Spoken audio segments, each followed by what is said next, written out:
Hello everyone, আসসালামু আলাইকুম। Honours দ্বিতীয় বর্ষের নন মেজর পদার্থবিজ্ঞান 3 পর্ব নাম্বার 3-এ সবাইকে ওয়েলকাম করতেছি। আজকে আমরা খুবই খুবই গুরুত্বপূর্ণ একটা প্রবলেম সমাধান করব। এটার ভাইয়া বেসিক শিখবো, তারপর আমরা সমাধান করব। ওকে, সমাধান করব। তোমরা যদি শুধুমাত্র ম্যাথ মুখস্থ করে যাও বা সমাধানটা যদি মুখস্থ করে যাও, তাহলে কিন্তু পরীক্ষার হলে প্রশ্ন ভুলে যাওয়ার সম্ভাবনা খুবই খুবই বেশি। কারণ এটা অভিজ্ঞতা থেকে বলতেছি। কারণ তুমি যদি বেসিক না জানো, তাহলে প্রশ্নটা তুমি সহজে ধরতে পারবে না। আর যদি একটু ঘুরায় দেয়, তাহলে তোমার সমাধান করা সম্ভবই হবে না। তাহলে তোমাকে অবশ্যই বেসিক জানতে হবে। আর একটা কথা হলো, গত বছর এই অধ্যায় থেকে, অর্থাৎ অধ্যায় নাম্বার 2 থেকে কোনো প্রশ্ন হয় নাই। তার মানে এইবার এই অধ্যায় থেকে প্রশ্ন হওয়ার চান্স খুবই খুবই বেশি। তাহলে তোমাকে অবশ্যই মনোযোগ সহকারে ক্লাসটা করতে হবে। আর আমার যে এই 3 থেকে 4টা পর্ব হবে এই অধ্যায়, এই 3 থেকে 4টা পর্ব তুমি যদি দেখো বা করো, অঙ্কগুলো যদি সমাধান করো বেসিক থেকে, তাহলে অবশ্যই তুমি পরীক্ষায় ভালো একটা আউটপুট পাবা। ওকে, তাহলে আমি আছি তোমাদের সঙ্গে ইমরান ভাইয়া তোমাদের। ওকে, তো শুরু করতেছি। দেখো, আমি একটা খুবই গুরুত্বপূর্ণ প্রশ্ন নিয়েছি, যে একটি তড়িৎ দ্বিমেরুর অক্ষের লম্ব দ্বিখণ্ডকের উপর অবস্থিত কোনো বিন্দুতে তড়িৎ ক্ষেত্রের প্রাবল্য নির্ণয় করো। তড়িৎ ক্ষেত্রের প্রাবল্য নির্ণয় করতে বলছে। তাহলে তড়িৎ ক্ষেত্রের প্রাবল্যটাকে আমরা অবশ্যই ই দ্বারা প্রকাশ করি, সবাই আমরা জানি। আর তড়িৎ দ্বিমেরুটা কি, এটা এর আগের ভিডিওতেও জেনেছি, এবং আমি যদি এক্সট্রা করে আরেকটা আমি ভিডিও দিবই, সেখানে অবশ্যই তড়িৎ দ্বিমেরু সম্পর্কে বিস্তারিত আলোচনা করব।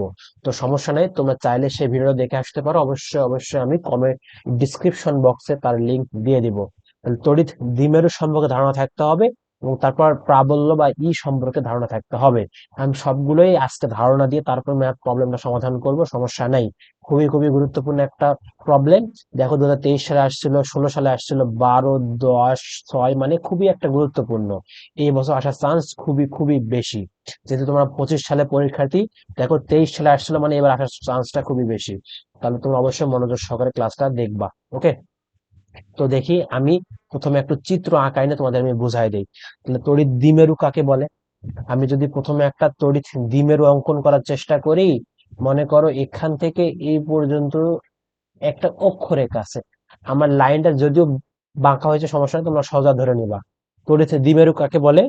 যে এটা যদি এ পয়েন্ট হয়, এটা যদি বি পয়েন্ট হয়, তাহলে দুইটি একই মানের আধান, কিন্তু তাদের কি হবে, চিহ্ন বিপরীত হবে। একটা যদি প্লাস হয়, একটা অবশ্যই মাইনাস হবে। তাহলে একই মানের আধান পরস্পর বিপরীত ধর্মী, যদি তারা পরস্পরের কাছাকাছি খুবই সন্নিকটবর্তী স্থান অবস্থান করে, তাদের মধ্যে যে একটা পোল বা মেরু তৈরি হবে, তা সেটাকে আমরা কি বলবো? তড়িৎ দ্বিমেরু বলবো। তাহলে মনে করো, এটা যদি তোমার একটা মাইনাস কিউ আধান হয়, তাহলে এটা অবশ্যই তোমাকে প্লাস কিউ আধান হতেই হবে। কারণ কি, তাদের মান একই থাকবে। একই থাকবে কিনা, এটাই তো আমার দ্বিমেরু সংজ্ঞা থেকে আমরা জানি। তাহলে তাদের মধ্যবর্তী দূরত্বটা কত? তাদের মধ্যবর্তী দূরত্ব হলো 2L। এ থেকে বি পর্যন্ত দূরত্বটা হলো 2L। এখন তাদের কি বলছে? তো তাহলে তোমাদের প্রশ্নে বলছিল যে দ্বিখণ্ডকের উপর লম্ব দ্বিখণ্ডক, তার মানে কি, এ আর বির মধ্যবর্তী স্থানে কোনো একটা হতে হবে। কারণ কি, দ্বিখণ্ডক বলছে, দুইটা খণ্ড করবে। তাহলে এটা হবে এল, এটা হবে এল। মধ্যবর্তী দূরত্ব যদি 2L হয়, তাহলে অবশ্যই অর্ধেকটা হবে এল আর অর্ধেকটা হবে এল। তাহলে এটা আমরা বুঝতে পারছি। এটাকে আমি ও বিন্দু দিলাম, যে ও বিন্দুতে তাদের কি দ্বিখণ্ডিত হয়েছে বা অর্ধেক হয়েছে। তাহলে ও বিন্দু থেকে কি বলছে, দ্বিখণ্ডকের উপর অবস্থিত কোন বিন্দুতে তড়িৎ ক্ষেত্রের প্রাবল্য নির্ণয় করো। তাহলে অবশ্যই প্রাবল্য নির্ণয় করতে গেলে অক্ষের উপর কিন্তু বলে নাই, অক্ষ থেকে বাইরে বলছে। তাহলে অক্ষ থেকে বাইরে বললে আমি কি করব, লম্ব দ্বিখণ্ডকের উপর লম্ব অঙ্কন করব। অবশ্যই এখানে একটা আমি লম্ব অঙ্কন করার চেষ্টা করবো। মনে করো একটা লম্ব হয়েছে, যদিও হয় নাই, বাঁকা হয়েছে, সমস্যা নাই, তোমরা একটা লম্ব ধরে নিবা। একটা লম্ব ধরে নিবা, ঠিক আছে। এই ধরে নিলাম। এই পয়েন্টে তোমার কি করতে হবে, তড়িৎ প্রাবল্য নির্ণয় করতে হবে। এই পয়েন্টটাকে আমি পি দ্বারা প্রকাশ করলাম। কি দ্বারা প্রকাশ করলাম? তাহলে এর দিকটা হবে কোন দিকে? অবশ্যই অবশ্যই ধনাত্মক চার্জের দিকে। এর দিকটা হবে ধনাত্মক চার্জের দিকটা হবে। এটা তোমার কি, এটা তোমার ই। এখন ভাইয়া, এখানে যে এই যে মানে এটা হলো লব্ধি প্রাবল্য। আর প্লাস কিউ চার্জের জন্য আর মাইনাস কিউ চার্জের জন্য একটা তড়িৎ ক্ষেত্র বা প্রাবল্যটা আসবে, সেটা একটু দেখায় দেয়। প্লাস কিউ চার্জের জন্য জিনিসটা চলে যাবে বাইরের দিকে। এটা কোথায় চলে যাবে? এটাকে আমি ই ওয়ান দ্বারা প্রকাশ করলাম। প্লাস কিউ চার্জের জন্য বাহিরের দিকে, আর মাইনাস কিউ চার্জের জন্য জিনিসটা আসবে ভিতরের দিকে। তাহলে এটাকে আমি E2 দ্বারা প্রকাশ করলাম। তাহলে E2টা কোথায় আসতেছে? মাইনাস চার্জের জন্য ভিতরের দিকে আসতেছে, আর প্লাস চার্জের জন্য বাইরের দিকে চলে যাচ্ছে। তাহলে এখন এই যে এই যে এদের থেকে মধ্যবর্তী দূরত্ব, এই মধ্যবর্তী দূরত্বটা কত? এটা আর হবে, এটা আর দ্বারা প্রকাশ করতেছি আমি। এই যে এই দূরত্বটা কত হবে? এটাকে আমি আর দ্বারা প্রকাশ করতেছি। তাহলে একটা দেখো, এখানে একটা সমকোণী ত্রিভুজ উৎপন্ন হয়েছে কিনা। এটা একটা সমকোণী ত্রিভুজ উৎপন্ন হয়েছে, এখানে একটা সমকোণী ত্রিভুজ উৎপন্ন হয়েছে। তাহলে এটা বি পয়েন্ট, এটা এ পয়েন্ট। তাহলে এই যে পি থেকে বি পর্যন্ত মধ্যবর্তী দূরত্বটা কত? আর ধরে নিছি আমি। তাহলে এই যে লব্ধি প্রাবল্যটা কত? ই। আর প্লাস কিউ এর জন্য E1, আর মাইনাস কিউ এর জন্য E2। তাহলে এই যে মোটামুটি আমার চিত্র, এই চিত্র থেকে যা যা বুঝলাম আমি, এখন আমি সেগুলো তাই তাই লিখবো, কারণ এগুলো ধরে নেওয়া লাগবে আমার। এটা একটা কি থিওরাম বা উপপাদ্য হিসেবে বলা যায় আর কি। তাহলে আমি ধরে নিব। তাহলে আমি শুরু করি। উত্তর, উত্তর তাহলে ধরি বা মনে করি, মনে করি এবি একটা তড়িৎ দ্বিমেরু। এবি একটি তড়িৎ দ্বি তড়িৎ দ্বিমেরু, ঠিক আছে। এবি একটা কি তড়িৎ দ্বিমেরু না? দুইটা মানে আধান কাছাকাছি আছে, তাদের মান একই, শুধুমাত্র চিহ্ন বিপরীত। তাহলে এই তড়িৎ দ্বিমেরু, যার মধ্যবিন্দু কত, বা মধ্যবিন্দু বা দ্বিখণ্ডক আর কি, যার মধ্যবিন্দু, মধ্যবিন্দু আমি কি ধরছি এখানে? ও ধরছি। তাহলে মধ্যবিন্দু ও, এটা ধরে নিলাম। তাহলে এ ও বি বিন্দুতে যথাক্রমে কি কি আধান আছে আমার? এ ও বি বিন্দুতে আমার আধানগুলো কি কি আছে? বিন্দুতে প্লাস কিউ, আচ্ছা, এ বিন্দুতে আছে মাইনাস কিউ। আমি যদি একটু ক্লিন করার চেষ্টা করি, দেখো এ বিন্দুতে আছে কি আছে? Minus Q. ও বি বিন্দুতে আছে প্লাস কিউ আধান, আধান আছে। তাহলে এদের মধ্যবর্তী দূরত্ব কত? আধান অবস্থিত, ঠিক আছে। এদের মধ্যবর্তী দূরত্বটা কত? দেখো সুন্দর করে যদি একটু বলি, এ ও বি বিন্দুতে মাইনাস কিউ ও প্লাস কিউ আধান অবস্থিত। তাহলে এদের মধ্যবর্তী দূরত্বটা কত? এদের মধ্যবর্তী মধ্যবর্তী দূরত্ব কত?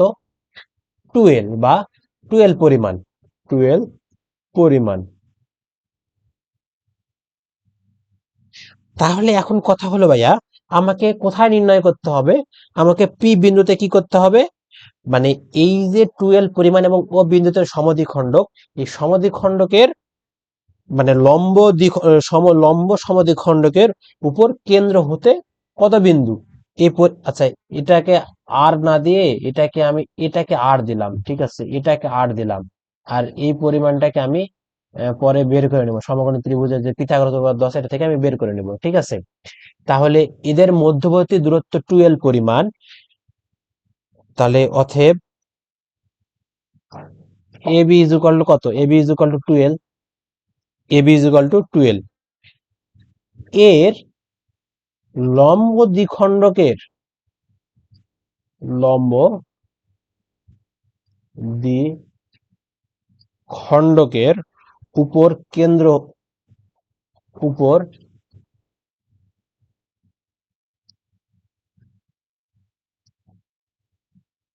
কেন্দ্র ও হতে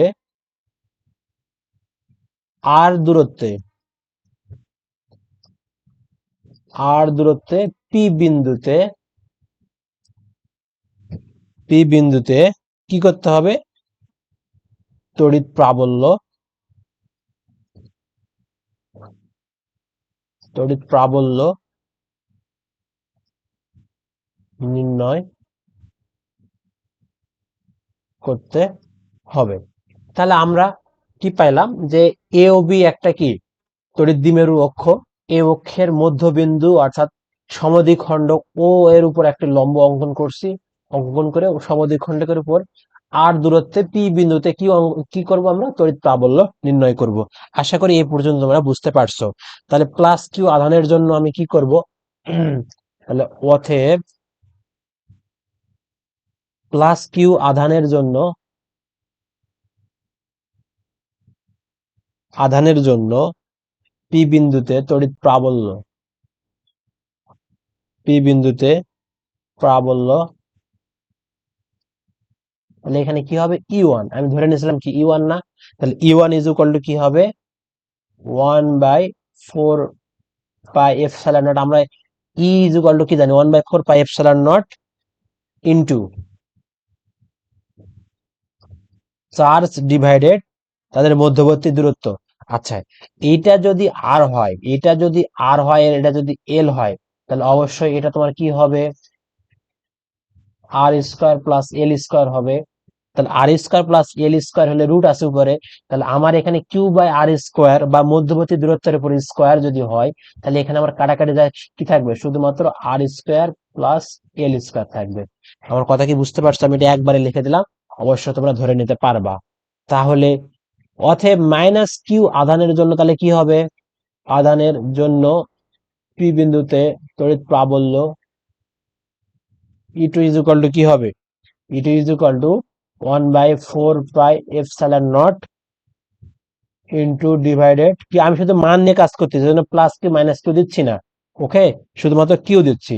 তাহলে এখানেও সেম হবে আর স্কোয়ার প্লাস এল স্কোয়ার, কারণ কি এটাও তো সেম দূরত্বের সমকোণী ত্রিভুজ, তাহলে এটারও মানও কি হবে রুট ওভার আর স্কোয়ার প্লাস এল স্কোয়ার হবে। তাহলে আমি সেই জিনিসটা লিখছি, তাহলে মানে এখানে কি ই ওয়ান ই টু সেম না, তাহলে আমি অতএব লিখতে পারবো, অতএব ই ওয়ান মানের দিক থেকে ই ওয়ান ই টু কি সেম হচ্ছে, তাহলে এটা আমি লিখতে পারতেছি। তাই যদি হয়, তাহলে এখন পি বিন্দুতে আমার দেখো, পি বিন্দুতে একটা উপাংশ আছে না, আমার তো লব্ধিটা বের করতে হবে, লব্ধি লব্ধি প্রাবল্যটা নির্ণয় করতে হবে। তাহলে ই ওয়ান এর জন্য একটা উপাংশ আছে আমার, এক্স অক্ষ বরাবর একটা উপাংশ হবে, ওয়াই অক্ষ বরাবর একটা উপাংশ হবে। সেম ভাবে ই টু এর জন্য এক্স অক্ষ বরাবর একটা উপাংশ হবে, ওয়াই অক্ষ বরাবর একটা উপাংশ হবে। তাহলে দেখো ই ওয়ান এর জন্য একটা উপাংশ এক্স অক্ষ বরাবর কি হবে ই1 কস থিটা, আর ওয়াই অক্ষ বরাবর বা উলম্ব বরাবর যে উপাংশটা হবে কি হবে ই1 সাইন থিটা। তাহলে এটা যেহেতু সাইন থিটা কোণে বা থিটা কোণে যদি অবস্থান করে, তাহলে অবশ্যই এটা কি থিটা হবে। আমার কথা কি বুঝতে পারছো? আর ই2 এর জন্য কি হবে, এক্স অক্ষ বরাবর হবে ই2 কস থিটা, আর উল্লম্ব বরাবর কি হবে ই2 সাইন থিটা। কিন্তু কথা হলে ই1 এর দিকটা বাইরের দিকে, তাহলে অবশ্যই এটা উপরের দিকে চলে যাবে ই1 এর উল্লম্ব বরাবর উপাংশটা। আর ই2 এর জন্য দিকটা যেহেতু ভিতরের দিকে, তাহলে অবশ্যই কি নিচের দিকে ই2 এর উপাংশটা চলে আসবে, অর্থাৎ ই2 সাইন থিটাটা নিচের দিকে হবে। তাহলে ই1 সাইন থিটা আর ই2 সাইন থিটা পরস্পর কি হয়ে যাবে, বাদ হয়ে যাবে বা কাটাকাটি চলে যাবে, যেহেতু মান সেম। আমার কথা কি বুঝতে পারছো? তাহলে আমি এখন কি লিখবো, অতএব পি বিন্দুতে পি বিন্দুতে ইউ ওয়ান এর ই1 এর লম্ব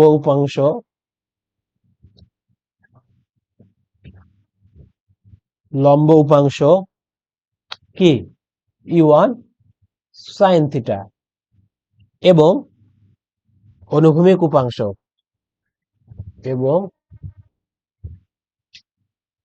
অনুভূমিক উপাংশ কত, অনুভূমিক উপাংশ ই1 কস থিটা, এটা আমরা পাইছি। আবার পি বিন্দুতে ই2 এর জন্য, পি বিন্দুতে ই2 এর লম্ব উপাংশ ই2 সাইন থিটা এবং অনুভূমিক অনুভূমিক উপাংশ ই2 কস থিটা, এটা আমরা পাইছি বা এটা পাইলাম। তাহলে এখন E1 sine theta ই2 sine theta সমান, কিন্তু তারা কি বিপরীতমুখী না, আমি দেখাই দিলাম তারা ভিতরের দিকে বা বাইরের দিকে হওয়ার কারণে বিপরীতমুখী হয়ে গেছে। তাহলে অতএব E1 সাইন থিটা ও E2 সাইন থিটা সমান এবং বিপরীতমুখী হওয়ায় সমান ও বিপরীতমুখী হওয়ায় পরস্পর পরস্পর বাতিল হয়ে যাবে, বাতিল হয়ে যাবে। তাহলে অতএব পি বিন্দুতে লব্ধি প্রাবল্য, অতএব পি বিন্দুতে লব্ধি প্রাবল্য E is equal to E1 cos theta, E1 cos theta plus E2 cos theta. আশা করি বুঝতে পারছো। যেহেতু E1 এর E2 সেম, যে আমি উপরে দেখা দিচ্ছি E1 E2 সেম হলে তাহলে E is equal to 2E1 cos theta. চাইলে তুমি এখানে E2 ধরতে পারো, E1 কে E2 ধরলে তার মানে কি 2E2 cos থিটা এরকম আসবে, অথবা E1 cos থিটা আসবে, যেটা ইচ্ছা সেটা ধরতে পারো। তাহলে আমি লব্ধি প্রাবল্যটা পাইছি। তাহলে এখন আমার কি ভাইয়া, এখন আমাকে কি করতে হবে? এই যে কস থিটাটা আছে, কস থিটার মানটা এখানে আমাকে বসাইতে হবে। তাহলে আমি কস থিটার মানটা কিভাবে বসাবো দেখো।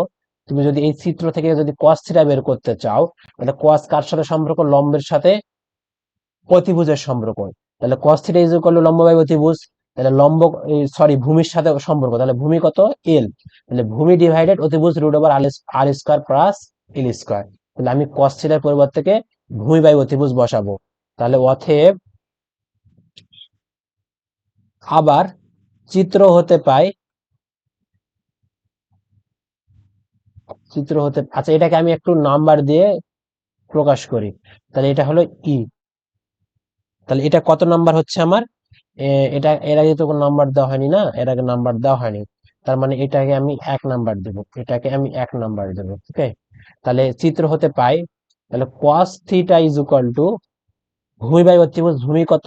এল রুট ওভার আর স্কয়ার প্লাস এল স্কয়ার, এটা বের হচ্ছে। তাহলে এক ইজ ইকুয়াল টু আমি কি লিখবো? E is equal to 2E1 cos theta. তাহলে তাহলে E1 কত? E1টা আমি লিখতেছি, E1 হলো 1/4 pi epsilon not divided Q/R² plus L square into এটা কত? L divided root over R² plus L square আছে। ওকে, তাহলে এখন আমি কি করতে পারি দেখো, এখন আমি এখানে 2L Q 1/4 pi epsilon not আছে, উপরে আসতেছে আমার 2L Q divided R² plus L square. Power কত আসতেছে আমার? এটা রুট আছে, এখানে 1 আছে, তাহলে রুট মানে হাফ, হাফ আর 1 যোগ করলে 3/2 আসে। তাহলে এই পর্যন্ত তোমার বুঝতে পারছো। কিন্তু কথা হলো 2L কিউ, এটা আমি তড়িৎ দ্বিমেরু ভ্রামক শিখে আসছিলাম না, P is equal to 2L Q, যেটা কি আমার দ্বিমেরু ভ্রামক। তাহলে অবশ্যই আমি 1/4 pi epsilon naught into P divided R² plus L square 3/2 লিখতে পারবো, এটা ই এর মান। তাহলে এটা লেখা যায়। এখন দেখো, R² প্লাস এল স্কয়ার, এখানে তো আর এল আমার এটা ধরে না মান, বা এটা ধরে না জিনিস। এটাকে যদি আমি এখন নেগোশিয়েট করি বা এটা আমি বাদ দেওয়ার চেষ্টা করি, তাহলে আমাকে কি করতে হবে? অবশ্যই অবশ্যই এটার একটা বিশ্লেষণ করতে হবে। এখন তুমি দেখো, তোমাকে চিত্রটা একটু দেখাই। এই যে এল, এলটা কি লিমিটের মধ্যে না? এলটা কি মানে ছোট একটা মান না? তাদের খুব কাছাকাছি মান, তাহলে তারা তড়িৎ দ্বিমেরু হয়। তাহলে এল এর মানটা কি খুবই ছোট না? তাহলে আটটা কি? আটটা হলো অসীম দূরত্বে, মানে আমরা কি জানি, তড়িৎ প্রাবল্যতা নির্ণয় করতে অবশ্যই অসীম দূরত্ব লাগে। তাহলে আটটা কোথায়? এটা মোটামুটি অনেক দূরে, মানে এল এর থেকে অনেক বড় হবে আর কি। এল এর থেকে যদি অনেক বড় হয়, তাহলে ভেরি ভেরি গ্রেটার দেন আর না এল এর থেকে। তাহলে অতএব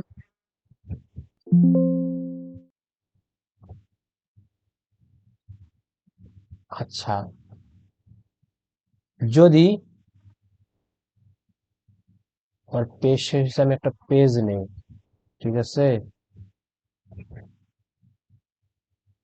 আচ্ছা, যদি মনে করো তোমার আটটা যদি অনেক বড় হয় আর very very greater then L হয়, তাহলে তুমি এটা লিখতে পারো। তাহলে তুমি এই জিনিসটা আছে, আর স্কোয়ার প্লাস এল স্কোয়ার আছে, এই জিনিসটাকে তুমি কিভাবে লিখতে পারো,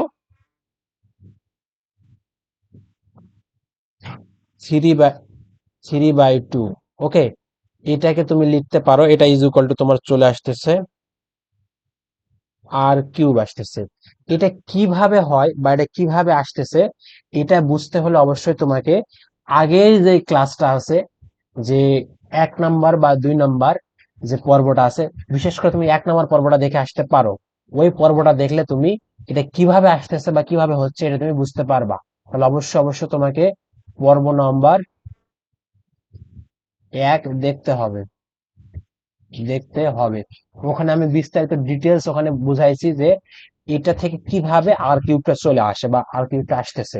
কারণ যখন এটা এরকম হয়, একটা উচ্চ ঘাত তৈরি হয়, এই উচ্চ ঘাতটা আমরা মানে নেগলেক্ট করে এটা পাই আর কি। তো তোমরা অবশ্যই অবশ্যই পর্ব নাম্বার 1 দেখে আসবা, তাহলে তোমরা অবশ্যই অবশ্যই বুঝতে পারবা। ওকে, তাহলে এটা যদি লেখা যায়, তাহলে অতএব তুমি ই ইজ ইকুয়াল টু লিখতে পারতেছো, E is equal to 1/4 pi epsilon not into P divided R cube লিখতে পারতেছো। এখন কথা হলো, এটাই হলো আমার অ্যান্সার, এটাই অ্যান্সার। কিন্তু এখন তোমার এটা বিভিন্ন বিশেষ বিশেষ ক্ষেত্র তোমার আসতে পারে, বিশেষ বিশেষ ক্ষেত্র আসলে তখন তুমি এখানে বিশেষ বিশেষ ক্ষেত্র মান বসায় কাজ করতে পারবা। তবে এটাই হলো আমার কিন্তু মূল অ্যান্সার বা এটাই হলো আসল প্রশ্নের উত্তর। তুমি চাইলে তুমি এখানে রাখতে পারো, সমস্যা নাই। তাহলে আশা করি বুঝতে পারছো। তোমাকে এই আর কিউবটা কিভাবে আসলো এখান থেকে, এটা বিস্তারিত জানতে হলে বা লিখতে হলে অবশ্যই তোমাকে পর্ব নাম্বার 1 দেখে আসতে হবে। অবশ্যই তোমরা পর্ব নাম্বার 1টা দেখে আসবা, সেই হিসাবে এখানে মানটা সলভ করে বসাই দিবা। বুঝতে পারছো? তো ভালো থাকো, সুস্থ থাকো। আজকে এ পর্যন্ত, দেখা হবে নেক্সট ক্লাসে। আরো যদি একটা বোনাস ক্লাস আমি দিতে পারি, সে ক্লাসে তোমাদের যে ম্যাথ গুলো আছে, যে ছোট ছোট ম্যাথ গুলো আছে, এই থিওরি গুলো না, ম্যাথ গুলো যেগুলো আছে সূত্রের সাহায্যে করতে হয়, সেগুলো আমি একটা বোনাস ক্লাস হিসেবে দিতে পারি। তো ভালো থাকো, যদি দেই তাহলে অবশ্যই তোমরা সাবস্ক্রাইব করে রাখবা, অবশ্যই তোমরা সেখানে নোটিফিকেশন পেয়ে যাবা। ভালো থাকো, সুস্থ থাকো, দেখা হবে নেক্সট ক্লাসে। আল্লাহ হাফেজ।